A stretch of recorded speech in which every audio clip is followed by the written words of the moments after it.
हमने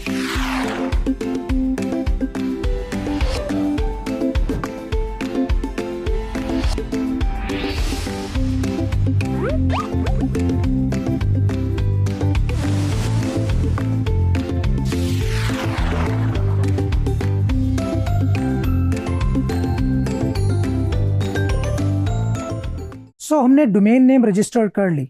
अब इसके बाद मरहला आता है वेब होस्टिंग का। वेब होस्टिंग एक्चुअली होती क्या है? देखें, हमारी वेबसाइट कुछ फाइल्स पर मुश्तमिल होती है। वो फाइल्स कहीं ना कहीं किसी ना किसी कंप्यूटर पर पड़ी होती हैं, मौजूद होती हैं, और उस कंप्यूटर का, जिसको हम सर्वर बोलते हैं, एक एड्रेस होता है। और वो एड्रेस अगर जब तक हम डोमेन के साथ इंटीग्रेट नहीं करेंगे, तब तक हमारी डोमेन, अगर हम उसको टाइप करेंगे सर्च बार में अपने ब्राउज़र की, तो वो कुछ ज़्यादा रिटर्न नहीं करेगी हमें डेटा। तो जब हम अपने डोमेन नेम को ब्राउज़र में टाइप करते हैं, तो उसके अगेंस्ट वो जिस आईपी एड्रेस पर, जिस वेब सर्वर पर डेटा पड़ा है, वो फाइल्स पड़ी हैं, उस तक रिक्वेस्ट जाती है, और वो उस रिक्वेस्ट को वापस रिस्पॉन्ड करता है, और वो डेटा जो रिस्पॉन्स में आया होता है वो हमारे सामने ब्राउज़र में डिस्प्ले होता है। तो ये इतने पलक झपकने में होता है कि शायद हमें इसका आइडिया नहीं होता कि इस दौरान रिक्वेस्ट गई और वापस आई, और ये सारा कुछ, और डीएनएस भी इसके अंदर इन्वॉल्व हुआ, ये सारा कुछ परफॉर्म हुआ। तो इसके लिए वेब होस्टिंग एक एसेंशियल पार्ट है हमारे एफिलिएट के ब्लॉग का। सो वेब होस्टिंग हमने बाय कहाँ से करनी है, और बाय करते हुए किन किन चीज़ों का ख्याल रखना है। सो अगेन, मैं आपको कोई डायरेक्ट कोई कंपनी तो सजेस्ट कर नहीं सकता। मैं आपको इतना बता सकता हूँ कि आप गूगल पे जाएं और बाय वेब होस्टिंग लिखें, तो आपके सामने अगेन, जिस तरह डोमेन्स के लिए आपके पास सैकड़ों बल्कि हज़ारों ऑप्शंस होते हैं, इसी तरीके से होस्टिंग के लिए भी आपके पास सैकड़ों ऑप्शंस आपके सामने मौजूद होंगे। तो आप उनमें से कोई भी होस्टिंग बाय कर सकते हैं। लेकिन होस्टिंग बाय करते हुए आपने कुछ चीज़ों का ख्याल करना है, जिसमें सबसे पहली बात यह है कि जिस होस्टिंग को आप बाय कर रहे हैं उसके बारे में पहले रिव्यूज़ पढ़ लें कि लोग उस होस्टिंग के बारे में क्या ख्याल रखते हैं। क्या उस होस्टिंग का डाउन टाइम इतना ज़्यादा तो नहीं है कि हमारी वेबसाइट चलते चलते बंद हो जाए, या उसको कोई अटैक्स वगैरह तो नहीं होते, हैकिंग अटैक हो सकते हैं, डीडॉस अटैक हो सकते हैं, और डिफरेंट किस्म के अटैक्स होते रहते हैं वेब सर्वर्स पे। तो क्या उस कंपनी की जो सिक्योरिटी है वो इतनी है कि हमारी वेबसाइट डाउन नहीं होगी। इसी तरीके से जो एक और मेन एसेंशियल मैं आपको पार्ट बताऊं, वो है कि उस वेब होस्टिंग की स्पीड, उस वेब सर्वर की स्पीड, कि अगर हमारी वेबसाइट कोई रिक्वेस्ट करता है, टाइप करता है, या गूगल से हमारी वेबसाइट पे कोई बंदा लैंड करता है, तो वो वेबसाइट लोड होने में कितना टाइम लेगी। क्या वो वेब सर्वर की वजह से ज़्यादा टाइम तो नहीं लेगी? तो अगर वो वेबसाइट ज़्यादा टाइम लेगी तो ये हमारी सर्च इंजन ऑप्टिमाइजेशन को हर्ट करेगा, जो कि एक अच्छा साइन नहीं है, और हमारी रैंकिंग भी इससे इम्पैक्ट होगी। सो वेब होस्टिंग एक बहुत इंपॉर्टेंट पॉइंट है जिसको बाय करते हुए आपने इन चीज़ों का खास ख्याल रखना है। इसके अलावा इसके अंदर यूज होते हैं कंकरेंट डेटाबेस कनेक्शंस। अच्छा, ये इंपॉर्टेंट क्यों है, इसको हम ज़रा साइड पे रखते हैं, थोड़ी सी टेक्निकल चीज़ें हैं, लेकिन आपने होस्टिंग बाय करने से पहले इसके बारे में भी इंक्वायर ज़रूर करना है उस होस्टिंग कंपनी से कि आप कितने कंकरेंट डेटाबेस कनेक्शंस अलाउ करते हो। तो अगर वो कहता है कि 25 से ज़्यादा अलाउड है तो दैट्स फाइन, ये अच्छा साइन है। अगर 25 से कम है, 15 या 10 है, तो ये अच्छा साइन नहीं है। और अगर आपकी वेबसाइट पर जब मल्टीपल यूज़र्स आएंगे, ज़्यादा ट्रैफिक आएगी, तो हो सकता है आपकी वेबसाइट वो लोड बर्दाश्त ना कर सके और वो डाउन हो जाए। तो जब वेबसाइट डाउन होती है तो अल्टीमेटली उसकी जो रैंकिंग है वो समटाइम्स हर्ट होती है। खैर, ये अलग से एक डिबेट है। नॉर्मल में बात कर रहा हूँ कि आपकी वेबसाइट की जो रैंकिंग है वो हर्ट ज़रूर होगी अगर आपकी वेबसाइट बहुत गाय बगाए डाउन रहेगी तो। सो वेब होस्टिंग बाय करते हुए आपने इन चीज़ों का ख्याल रखना है। अच्छा, अब इसके अंदर दो मेन चीज़ें और इन्वॉल्व होती हैं, जिसके अंदर एक है डिस्क स्पेस और एक है बैंडविड्थ। डिस्क स्पेस, जिस तरह हम फाइल्स अपने कंप्यूटर में रखते हैं, किसी फोल्डर में रखते हैं, किसी ड्राइव में रखते हैं, तो एक टाइम आता है कि ड्राइव की जो कैपेसिटी है वो फुल हो जाती है, और उसके बाद हम वो फाइल्स अपने कंप्यूटर में या उस ड्राइव में नहीं रख पाते। Same is the case with web hosting. तो आपको वो वेब होस्टिंग चूज करनी है जिसकी डिस्क स्पेस भी अच्छी खासी हो, मतलब 5-10 GB से ज़्यादा हो तो दैट्स फाइन। इतना ही, अगर अफिलिएट ब्लॉग इतना ज़्यादा हैवी नहीं होता, आपके इमेजेस होते हैं, कुछ फाइल्स होती हैं, और अगर हम वर्डप्रेस यूज़ करें तो वर्डप्रेस की कुछ फाइल्स होंगी, तो ये इतना ज़्यादा होपफुली लोड नहीं डालेंगी। तो सेकंड चीज़ है बैंडविड्थ। बैंडविड्थ एक्चुअली होती क्या है?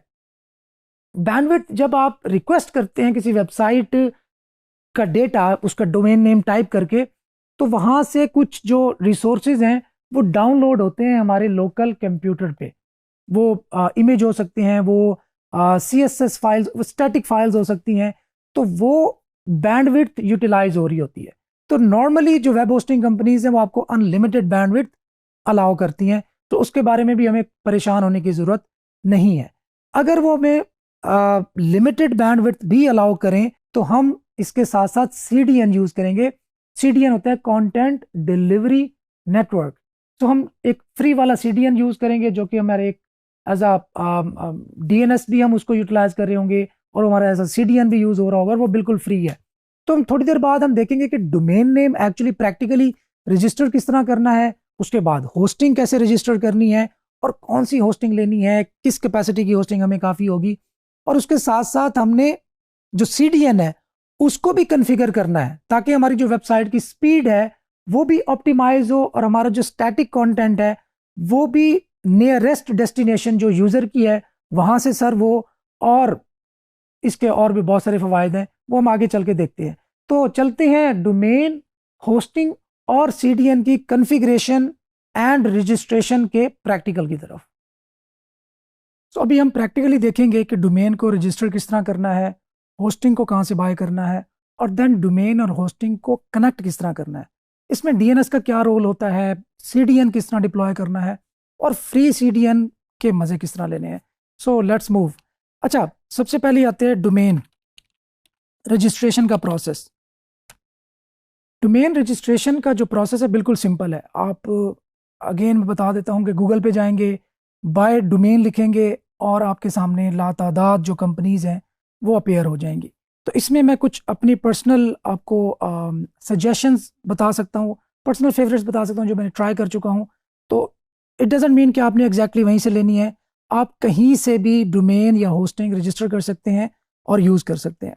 सो नेमचीप एक इंटरनेशनल कंपनी है जो कि बजटेड है और अच्छी रीजनेबल कंपनी है, तो आप ये यूज़ कर सकते हैं। इसके अलावा नेमसीलो एक डोमेन रजिस्ट्रार है। इस पे ये होता है कि अगर आपको बल्क में डोमेन लेनी है तो एक स्पेसिफिक डोमेन के बाद आपका जो डिस्काउंट है वो मज़ीद बढ़ जाएगा। इसी तरीके से GoDaddy एक बहुत बड़ी कंपनी है। अगर आपने 1 ईयर के लिए डोमेन लेनी है और 1 ईयर के लिए ही यूज़ करनी है, जो कि ऑब्वियसली आप नहीं चाहेंगे कि 1 ईयर के लिए यूज़ करें, तो देन आप GoDaddy पे जा सकते हैं अगर 1 ईयर लेनी हो।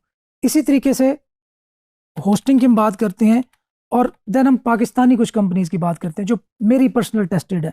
उसमें मिडल होस्ट और इसी तरह सिंबल होस्ट, ये मेरी पर्सनल समझ लें कि टेस्टेड है। इनके अलावा आपको जो भी बेहतर कंपनी लगती है आप ऑब्वियसली वो यूज़ कर सकते हैं, कोई इसके अंदर मुज़ायका नहीं है कि आप कोई भी कंपनी यूज़ करें। तो मैं अभी नेम चीप पे ही जाता हूँ। मैंने गूगल पे नेम चीप लिखा। अच्छा, यहाँ पे पहले नंबर पर ही ऐड अपेयर हो रहा है, उसके अंदर आप देखें get.com फॉर जस्ट 0.98।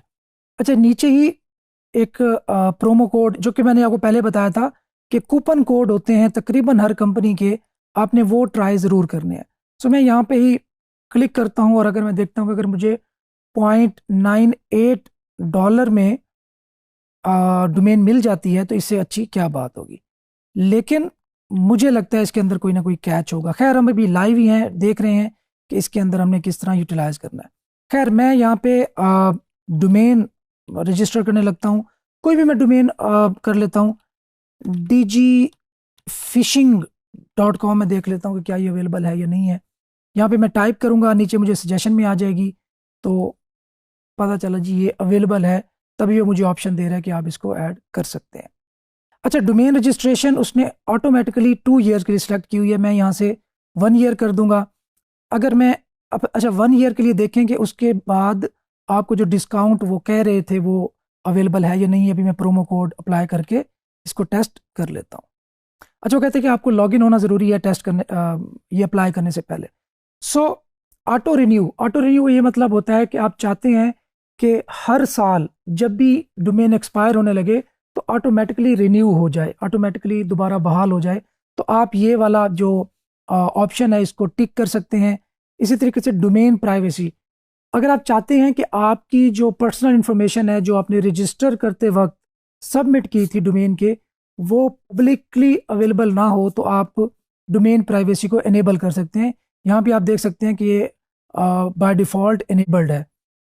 ये फ्री फॉरएवर है, इसके लिए आपको कोई एक्स्ट्रा चार्जेस पे करने की ज़रूरत नहीं है। प्रीमियम डीएनएस की आपको ज़रूरत नहीं है, इसको हम डिसेबल ही रखेंगे क्योंकि इसके एक्स्ट्रा चार्जेस हैं। खैर बाकी चीज़ों को हम फ़िलहाल के लिए नहीं छेड़ते, लेकिन हम वेब होस्टिंग भी आप अटैच कर सकते हैं। ये आप देख सकते हैं कि $3.88 पर मंथ के हिसाब से आपको होस्टिंग मिलेगी। और ये भी आगे जब हम चेकआउट पेज पे जाएंगे तो ये चार्जेस बढ़ जाएंगे, क्योंकि नॉर्मली ये होता है कि डोमेन या जो होस्टिंग कंपनीज हैं ये आपको 12 मंथ या 36 मंथ या इवन 48 मंथ की जो रेट होता है वो डिस्काउंट की सूरत में यहाँ पे शो करवाते हैं। जबकि अगर आप 12 मंथ के करेंगे तो चार्जेस और बढ़ जाएंगे, अगर 1 मंथ के लिए आप रजिस्टर करेंगे तो चार्जेस मज़ीद बढ़ जाएंगे। सो इसमें आप ये कह सकते हैं कि जितने ज़्यादा अरसे के लिए आप होस्टिंग रजिस्टर करते हैं उतना ही आपको डिस्काउंट मिलता है। सो मैं अभी वेब होस्टिंग कुछ भी यहाँ से सिलेक्ट नहीं कर रहा, मैं सिंपली कंफर्म ऑर्डर पे जाता हूँ। यहाँ से मुझे वो साइन अप करवाएगा कि आप यहाँ पे अकाउंट साइन अप करें। सो मैं यहाँ पे अकाउंट साइन अप करता हूँ और पासवर्ड एंटर करता हूँ। पासवर्ड ज़रूरी है कि इसके अंदर कोशिश किया करें कि नंबर भी हो, कैपिटल भी हो, लोअर केस आपके टेक्स्ट भी हो, और स्पेशल कोई करैक्टर आप पुट कर सके तो वो भी होना चाहिए। तो मैंने यहाँ पे अपनी इंफॉर्मेशन पुट करता हूँ और अपना ईमेल पुट करता हूँ और क्रिएट अकाउंट एंड कंटिन्यू पे क्लिक करता हूँ। सो ये मेरा अकाउंट बना के दे देगा, और अकाउंट बनाने के बाद ही मैं इस काबिल होऊंगा कि जो डोमेन मैं रजिस्टर करने लगा था उस पे मैं कूपन कोड अप्लाई कर सकूं। अच्छा, मज़ीद मुझे ऑप्शन दे रहा है कि आपकी कंपनी का नाम क्या है, जॉब टाइटल क्या है, एड्रेस आप दे दें जो आपका एक्चुअल एड्रेस है। इस ये सेफ होता है, इसमें कोई आपको परेशानी का सामना आई होप के नहीं करना पड़ेगा। तो यहाँ पे आप जिप कोड जो भी आपकी इंफॉर्मेशन है एक्चुअल वो आप दे सकते हैं, और यहाँ से आप पाकिस्तान का नंबर सेलेक्ट करेंगे। सो यहाँ पे आप अपना मोबाइल नंबर पुट करेंगे और उसके बाद आप कंटिन्यू पर क्लिक कर देंगे। सो ये आपको अगेन उसी चेकआउट पेज पे ले आया है, लेकिन यहाँ पे आप देख सकते हैं associate to this domain and all that, ये सारा कुछ कर रहा है। अभी हम मज़ीद कंटिन्यू पे जाते हैं। अब यहाँ पे आके वो हमसे जो हमारी इंफॉर्मेशन है वो पुट करवा रहा है। इस तरीके से आपने बस सिंपली आपने यहाँ पे कार्ड पुट करना है, कंटिन्यू पे क्लिक करना, आपकी डोमेन रजिस्टर हो जाएगी। और अगर आपने होस्टिंग बाय करनी है तो वो भी यहाँ पे इसी तरीके से ही बाय हो जाएगी। अभी मैं कुछ पाकिस्तानी कंपनी का जिक्र किया था तो मैं वहाँ पे ट्राई करता हूँ।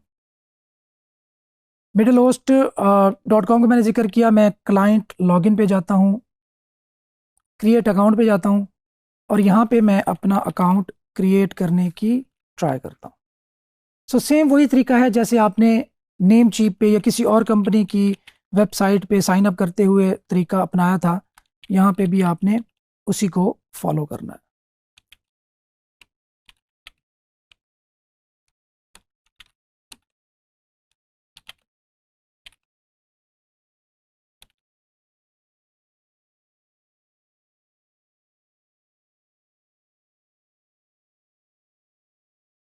सो यहाँ पे आपने मोबाइल नंबर पुट करना है, उसके बाद आपने अकाउंट टाइप सेलेक्ट करना है।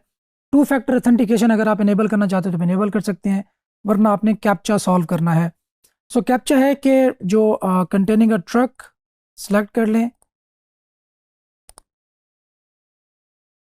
सो कैप्चा सॉल्व करने के बाद मैं सबमिट पे क्लिक करता हूँ और हमारा जो अकाउंट है वो क्रिएट हो चुका है। यहाँ पे मैं ऑर्डर पे क्लिक करता हूँ। यहाँ पे आप देख लें, अगर आपने डोमेन रजिस्टर करनी है तो आप डोमेन रजिस्टर कर सकते हैं। क्लाउड होस्टिंग या शेयर्ड होस्टिंग, कोई भी आप होस्टिंग यूज़ करना चाहें तो मैं क्लाउड होस्टिंग, जो कि एक्चुअली शेयर्ड होस्टिंग ही है, यहाँ पे जाता हूँ और मैं जो बेसिक पैकेज है उसको ऑर्डर करने की ट्राई करता हूँ। सो $25 पर ईयर है, तकरीबन 12 मंथ्स की मुझे प्राइसिंग मिली है यहाँ पे। और डोमेन में अपनी मर्जी की ढूंढ लेता हूँ और ये यहाँ पे चेक कर रहा है कि अवेलेबल है या नहीं है, तो यहाँ पे अवेलेबल है। अब अच्छा, यहाँ पे आप देख सकते हैं कि यहाँ पे $10.95 की है, वहाँ पे हमें तकरीबन 9 पॉइंट समथिंग डॉलर की मिल रही थी। तो तकरीबन यहाँ पे $1 जो है ना हमें महंगा पड़ रहा है। तो अगर हमें $1 बचाना है तो हम वहाँ से जाके ले सकते हैं, अदरवाइज हमें यहाँ से रजिस्टर करवा सकते हैं। यहाँ भी प्रमोशनल कोड है, अगर आपके पास प्रमोशनल कोड है इस वेबसाइट का तो आप वो भी पुट कर सकते हैं। सो कंटिन्यू पे जाएंगे। अच्छा, यहाँ पे एक और बड़ी इंपॉर्टेंट चीज़ है, I want set name server. इस बात को बड़े ध्यान से गौर से आपने देखना है। Name server DNS, domain name जो सर्वर्स होते हैं वो एक्चुअली सिस्टम क्या होता है। जो डीएनएस है ना, वो समझ लें कि एक आप लाइब्रेरी में जाते हैं तो आप लाइब्रेरियन को कहते हैं कि यार फलां बुक कहाँ पड़ी है। वो लाइब्रेरियन आपको गाइड कर देता है कि ये वाली बुक फलां शेल्फ में पड़ी है और फलां नंबर पर मौजूद है। तो जो डीएनएस है वो एक्चुअली एक लाइब्रेरियन है, क्योंकि जो डोमेन नेम है, डोमेन नेम कन्वर्ट होता है, डीएनएस उसको कन्वर्ट करता है उस आईपी एड्रेस तक जो आईपी एड्रेस किसी मशीन का है। वो वेब होस्टिंग सर्वर हो सकता है या किसी भी मशीन का वो एड्रेस हो सकता है। जो भी मशीन इंटरनेट से कनेक्ट है उसका एक आईपी एड्रेस होता है। सो उस आईपी एड्रेस तक ट्रांसलेशन में डोमेन नेम की हेल्प करता है डीएनएस। सो डीएनएस इसलिए भी इंपॉर्टेंट है कि आपकी डोमेन और होस्टिंग को कनेक्ट करने में ये हेल्प करता है, अदरवाइज लोगों को, इंटरनेट यूजर्स को आईपी एड्रेस याद रखने पड़ते instead of domain names. So इसलिए इंपॉर्टेंट है। अच्छा, इसको हम I want to use my own name server ये पुट करेंगे, लेकिन फिलहाल ये हमारे पास है नहीं, तो मैं अभी यूज डिफॉल्ट नेम सर्वर रख देता हूँ। उसके बाद मैं क्लिक करता हूँ कंटिन्यू पर। अब यहाँ पे मज़ीद कन्फिग्रेशन मेरे सामने है, मैं कुछ कन्फिग्रेशन को ऐड नहीं करता और मैं यहाँ पे सिंपली कंटिन्यू पे क्लिक कर देता हूँ। अच्छा, अब मेरे पास चेकआउट पेज आ गया जिसमें मेरे सामने ऑर्डर समरी शो हो रही है और साथ ही मेरे पास पेमेंट ऑप्शंस हैं।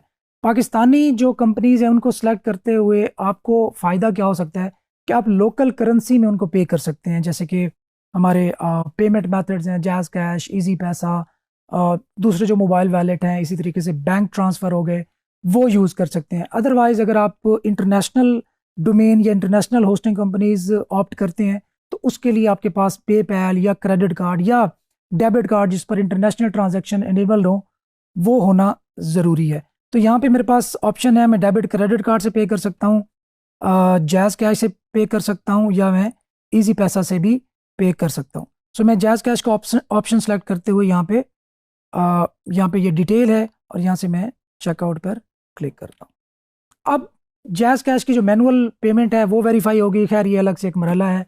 पेमेंट हम सेलेक्ट करेंगे, देन हम वो हमारा जो अकाउंट एक्टिवेट कर देंगे और इस तरीके से हमारी जो डोमेन और होस्टिंग के बाइंग प्रोसेस है वो यहाँ पे कंप्लीट हो जाएगा। ओके, यहाँ पे डोमेन और होस्टिंग की जो रजिस्ट्रेशन का प्रोसेस है वो कंप्लीट होता है और इसके साथ ही हम एक और स्टेप की तरफ चलते हैं जो कि है CDN registration and configuration. So CDN के लिए एक फ्री CDN हम यूज़ करते हैं जिसका नाम है क्लाउडफ्लेयर। क्लाउडफ्लेयर पर हम जाएंगे, cloudflare.com पर, और यहाँ पे हम साइन अप पे क्लिक करेंगे। जैसे बाकी वेबसाइट्स पर हम साइन अप करते हैं, अकाउंट बनाते हैं, वैसे ही हमने इस वेबसाइट पर साइन अप करना है।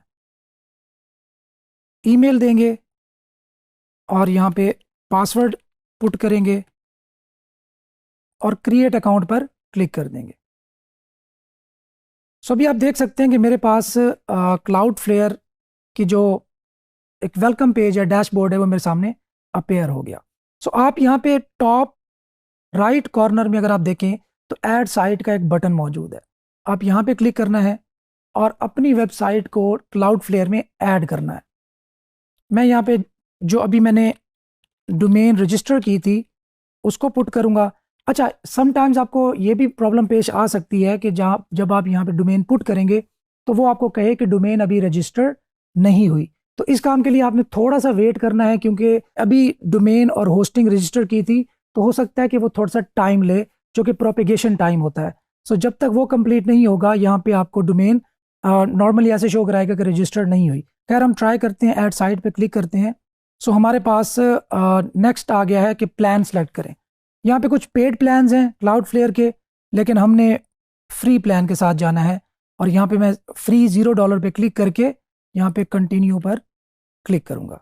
नेक्स्ट हमारे पास ऑप्शन आ जाएगा रिव्यू डीएनएस रिकॉर्ड्स। सो ये बहुत इंपॉर्टेंट अगेन मरहला है। अगर आपको सही से आपने डीएनएस सेट ना किए तो आपकी वेबसाइट ओपन हो सकता है कि ओपन ना हो या कोई और मसला भी पेश आ जाए और पब्लिकली एक्सेसिबल ना रहे। सबसे पहला काम आपने ये करना है कि आपने ये तमाम जो रिकॉर्ड्स ऑलरेडी यहाँ पर मौजूद होंगे, यहाँ पे आप देख लें DNS मैनेजमेंट फॉर digifishing.com, यहाँ पे type, name, content, proxy status, TTL and actions. तो आपने इन तमाम जो आपके रिकॉर्ड्स हैं आपने इनको एक एक करके सबको डिलीट कर देना है। मैं वापस जाता हूँ अपने ईमेल पे, जो हमने डोमेन और होस्टिंग रजिस्टर की थी उसकी वेलकम ईमेल आई होप कि हमें रिसीव हो गई होगी। आप देख सकते हैं कि यहाँ पे मुझे होस्टिंग की तरफ से एक ईमेल मिली कि न्यू होस्टिंग अकाउंट क्रिएटेड। तो न्यू होस्टिंग अकाउंट डिटेल में मैं जाता हूँ और यहाँ पे मेरे सामने सर्वर इन्फॉर्मेशन कि जहाँ पे मुझे होस्टिंग दी गई है उसका इन्फॉर्मेशन दी गई है और साथ ही जो सर्वर का IP एड्रेस है वो दिया गया है। यहाँ से मैं सर्वर का जो IP एड्रेस है वो कॉपी करूँगा और मैं दोबारा DNS रिकॉर्ड्स में पहुँच जाऊँगा। मैंने यहाँ पे ऐड रिकॉर्ड पे क्लिक करना है, टाइप ए ही रखना है, नेम आपने यहाँ पे टाइप करना है @for_all और IPv4 एड्रेस में आपने वो जो IP एड्रेस अभी हमने कॉपी किया था उसको यहाँ पे पेस्ट कर देना है। प्रॉक्सी स्टेटस प्रॉक्सीड ही रखना है ताकि हमारी जो एक्चुअल सर्वर की इंफॉर्मेशन है वो हाइड रहे। आपने इसको सेव कर देना है। एक और दफ़ा ऐड रिकॉर्ड पे क्लिक करना है। यहाँ से आपने सेलेक्ट करना है सी नेम, यहाँ पे आपने लिखना है www और यहाँ पे आपने डोमेन का नाम टाइप कर देना है और यहाँ पे सेव कर देना है। सिर्फ अगर ये 2 रिकॉर्ड्स आप ऐड करेंगे और बाकी DNS रिकॉर्ड्स को डिलीट कर देंगे तो आई होप कि जो आपके सर्वर की एक्चुअल इंफॉर्मेशन है, लाइक ये IP एड्रेस जो आपके सर्वर का है वो एक्सपोज नहीं होगा पब्लिकली और ये आपको बहुत सारे थ्रेट से बचाने में आपकी हेल्प करेगा। यहाँ पे डोमेन मैंने अपने जो IP एड्रेस है उसको ऐड कर दिया, DNS रिकॉर्ड ऐड कर दिया। अब मैं यहाँ पे कंटिन्यू पर क्लिक करता हूँ। अच्छा, अब यहाँ पे एक और अहम जो इम्पॉर्टेंट मरहला है वो आता है remove the following name servers. अभी आप ये यहाँ पे देख सकते हैं कि ये वो नेम सर्वर्स हैं जो बाय डिफ़ॉल्ट हमारी होस्टिंग कंपनी ने पॉपुलेट कर दिए, जबकि इनको रिप्लेस करना है क्लाउडफ्लेयर के नेम सर्वर्स के साथ। यहाँ से मैं इसको कॉपी करता हूँ, वापस अपनी होस्टिंग के जो पैनल है वहाँ पे जाता हूँ और डोमेन पर क्लिक करता हूँ। डोमेन पैनल में जाने के बाद मैं यहाँ पे फाइंड आउट करूँगा कि नेम सर्वर्स कहाँ पे है। अच्छा, ये एक इंपॉर्टेंट बात याद रखने वाली है, नेम सर्वर्स की इंफॉर्मेशन आपके डोमेन रजिस्ट्रार के एंड पे एंटर होगी, होस्टिंग एंड पे एंटर नहीं होगी। ये बात याद रखनी है आपने। तो हो सकता है कि आपने डोमेन एक जगह से ली हो, होस्टिंग किसी और जगह से ली हो, तो आपने जो क्लाउडफ्लेयर का DNS है उसकी सेटिंग आपने डोमेन रजिस्ट्रार में जाके करनी है और वो किसी नाम से भी हो सकती है। नॉर्मली आपने जो वर्ड है वो याद रखना है नेम सर्वर्स। मैं नेम सर्वर्स पे क्लिक करता हूँ, यहाँ पे कस्टम पे क्लिक करता हूँ, यहाँ पे पेस्ट करता हूँ, दोबारा जाता हूँ, सेकंड नेम सर्वर कॉपी करता हूँ और इसको भी नेम सर्वर 2 में पेस्ट कर देता हूँ। नीचे वाले जो दोनों नेम सर्वर्स हैं मैं उनको रिमूव कर देता हूँ और साथ ही मैं सेव चेंजेस पर क्लिक कर देता हूँ। It may take from 1 minute to 24 hours कि आपकी जो चेंजेस हैं वो रिफ्लेक्ट हों वर्ल्ड वाइड वेब पर। इसको प्रोपेगेशन टाइम कहते हैं कि आपके प्रोपेगेशन टाइम जो होता है वो 1 मिनट से लेकर तकरीबन 24 आवर्स और समटाइम्स 48 आवर्स भी ले सकता है कि वो इंटरनेट पर प्रोपेगेट हो सके। डोमेन में रजिस्टर हो गई, होस्टिंग भी रजिस्टर हो गई, क्लाउडफ्लेयर हमने कॉन्फ़िगर कर लिया और उसके जो नेम सर्वर्स थे वो हमने डोमेन पैनल में जाके नेम सर्वर वाले ऑप्शन में ऐड कर दिए। तो ये सिंपल सा जो एक डोमेन होस्टिंग का सेटअप है विद प्रॉक्सी सर्वर और CDN ऑफ क्लाउडफ्लेयर वो यहाँ पे कंप्लीट होता है।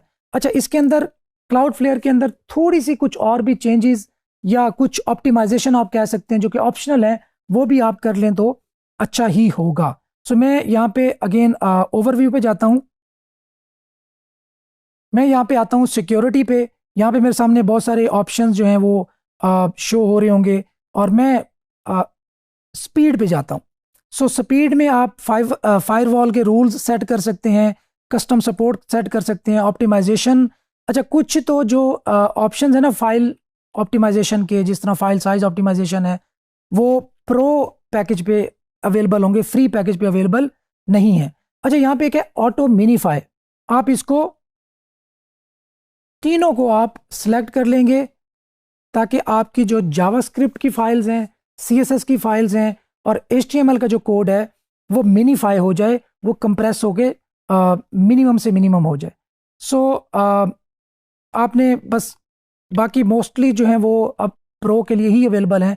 इसमें एक रॉकेट लोडर है, इसको भी आपने इनेबल कर देना है।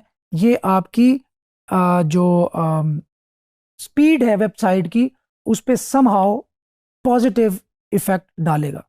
सो कैशिंग पे जाते हैं। कैशिंग को कोई कॉन्फ़िगर करने की वैसे ज़रूरत नहीं है, इसको बाय डिफ़ॉल्ट रहने दें। कैशिंग क्या होती है कि आपकी वेबसाइट ब्राउज़र्स पर कितने टाइम के लिए सेव हो जाए, जो उसके स्टैटिक रिसोर्सेज होते हैं, जिसके अंदर CSS फाइल्स होती हैं, CSS, JS, HTML जो फाइल्स होती हैं, इनसे मिलके आपका वेब पेज बनता है। ये भी आप बात याद रखिएगा। सो ये वाली जो फाइल्स होती हैं, इमेजेस फाइल्स होती हैं, वो ब्राउज़र में सेव हो जाती हैं। सो अगर आपका जो वेबसाइट का विजिटर है वो आपकी वेबसाइट को अगेन सेकंड टाइम विजिट करता है, तो उसकी जो लोडिंग टाइम है वो इंक्रीज हो जाता है, क्योंकि जो स्टैटिक रिसोर्स था वहाँ पे, जो फाइल्स पड़ी थी, जो इमेज फाइल्स पड़ी थी, वो उसके लोकल कंप्यूटर से ही सर्व होती हैं instead of downloading from the server. So इसका ये फ़ायदा होता है।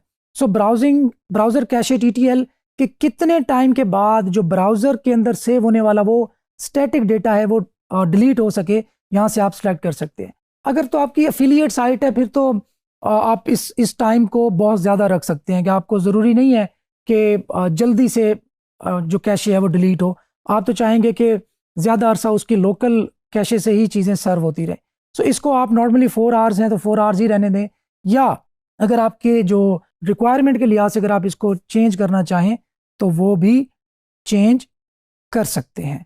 सो यहाँ पे क्रॉलर हिंट्स, इसको भी इनेबल कर दें। ये एक बीटा वर्जन है, इसके बारे में भी मैं आपको इंशाल्लाह बता दूंगा। खैर, ये बेसिक कुछ चीज़ें थी।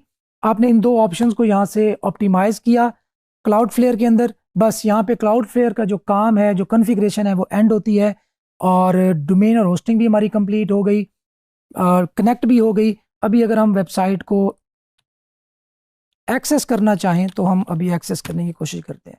सो होस्टिंग अकाउंट इज़ रेडी। सो हमारी वेब होस्टिंग का जो बाय डिफ़ॉल्ट पेज होता है वही अपेयर हो रहा है। तो इट मीन्स कि हमारी जो कॉन्फ़िगरेशन थी वो सक्सेसफुल रही है, उसके अंदर कोई एरर नहीं आया। अगर एरर होता तो ये वाला पेज या यहाँ पे कोई भी पेज ओपन ना होता। आई होप कि आपको अच्छे तरीके से समझ आ गई होगी। अगर समझ नहीं आई तो परेशान होने की बात नहीं है, इसी लेक्चर को 2-3 बार देखेंगे तो सारी कुछ अगेन आपको समझ आ जाएगा। Thank you.